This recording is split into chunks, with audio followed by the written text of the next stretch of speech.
Today we could very well be looking at what is the best $160 graphics card you can buy right now. Finally, it does seem Nvidia has done something right in terms of pricing. It goes without saying, we are talking of new products here. Used graphics cards, you surely can get better deals out there, but that was always the case, and that's not the point. If you still remember, I didn't necessarily praise the GTX 1650 Nvidia released last year, to put it mildly. Even to this day, I still think it's a pretty bad value for a GPU. But sure, the 1650 does have its special use cases where it certainly does have its benefits. For the majority of us, however, that card simply is too expensive for what it actually delivers. In late November, Nvidia has once again graced us with yet another entry-level graphics card and, in my opinion, turned their fail card into a super card. The model we are talking of today goes by the slightly confusing name of GTX 1650 Super. In fact, for today's test, I've grabbed one of the cheapest ones out there in the market. So we are looking at a price tag of around the $160 mark for this twin fan version by ZOTAC.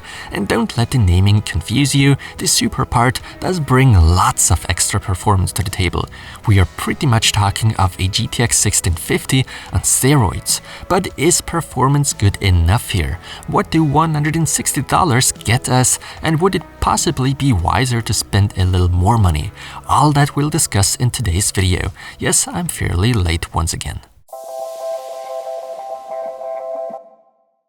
Just so you all know, yes, I will very soon also be testing AMD's RX 5500 XT.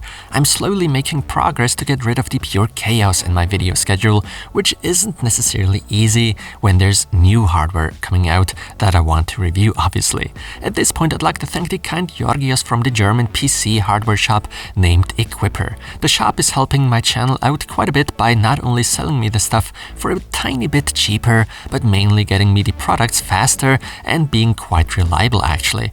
Something I can't really say about the shops I purchased my hardware at previously. So thank you, Georgios and Equipper. And no, I'm not paid for the shoutout whatsoever. Now back to the graphics card. I find this one to be kinda cute, to be honest. I don't know about you guys, but to me it seems like this GPU has been shrunken. For my taste, it doesn't even look bad for such a small, cute card, especially since I prefer having two fans instead of just a single one as seen on a couple models by other AIBs. Now the drawback here is, since these are smaller fans, they can in fact get louder, and I certainly can confirm that. At full load they're definitely audible, albeit not to be considered disturbing whatsoever. Some high-end GPUs by the AIB Gigabyte, for instance, for sure are louder than this, if that gives you a better idea.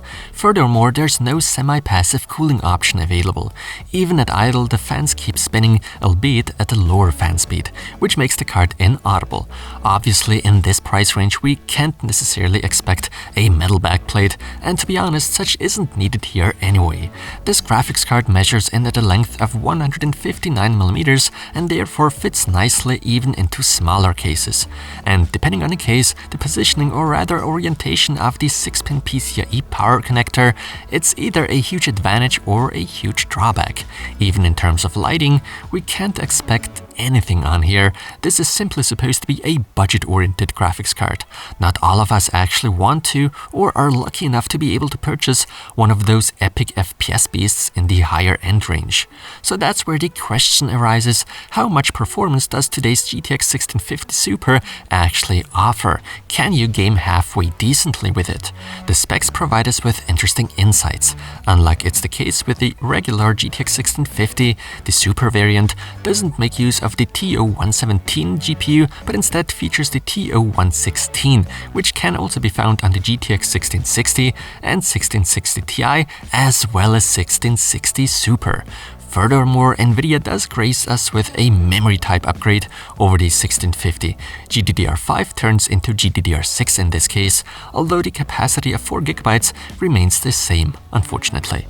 The rest of the specs is pretty much as expected, sandwiched somewhere in between NVIDIA's neighbored SKUs such as the GTX 1650, 1660, 1660 Super and 1660 Ti, meaning we get 1280 shader units. There's no ray tracing support on a hardware level for the GTX 16 series, something we already know for quite some time. And now I don't want to waste any more of your precious time. Check out what this GPU can do. Following that, you'll hear my opinions on it. Enjoy.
Well, I gotta say, all this time since the GPU has been out, I have avoided checking out online reviews about it since I didn't want to get spoiled. I wanted to experience my own surprise while testing, and today's GTX 1650 Super, unlike the regular 1650, did manage to impress me.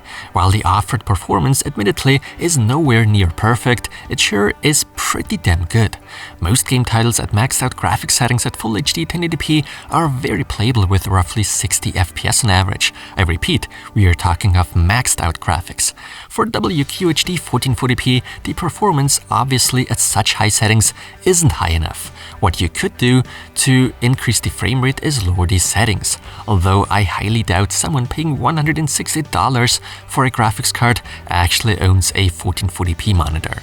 This simply is and remains a full HD GPU, and even at that resolution, be warned, besides performance that is good but already pretty much at the very limit with 50 to 60 FPS, we shouldn't be ignoring the 4GB of video memory. Of course, not each and every game title will eat up equally as much VRAM, but in the case of Red Dead Redemption 2 at maxed out settings, we are talking of about 3.5 to 3.8 GB of VRAM usage at 1080p.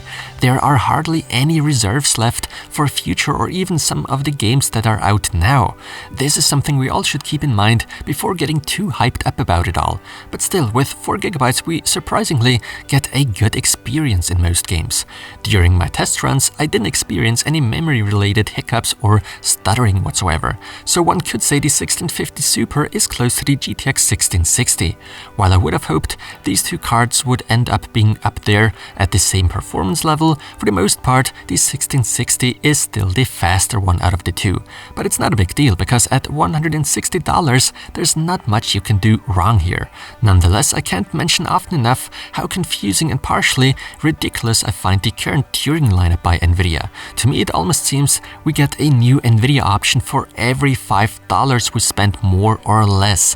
Why so many performance ranges? I don't know what you guys think about that, but I certainly would prefer having fewer options to choose from, instead better and more consistent ones. The way it's done now just creates confusion among the consumers. It's not the first time I have encountered people that confuse the 1650 with the 1650 Super.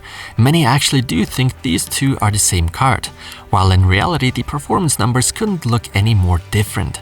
The power consumption as well as temperature results are looking good. Nothing to complain about, all good. so I can definitely recommend picking up the GTX 1650 Super. You can play the majority of games at Full HD, high or even maxed out settings, albeit there's not a whole lot of headroom left for the future. 4GB is very much on the limit, especially in an era where games demand more and more VRAM. So such a 1650 Super for sure wouldn't last you all that long, but for now, for the present, it's not actually a bad choice if you don't want to go out and buy used or wait for some kind of sale of older GPUs. Now, whether or not it makes more sense to just pay a little more money at the end of the day is up to you to decide. It's not always a choice, sometimes it's simply dictated by our budget. Today's ZOTAC GTX 1650 Super Twin Fan sure impressed me, which is why I can give it my Gold Award. The price to performance ratio is not bad at all. With that being said, thanks to you guys for watching, and I'll see you in the next one.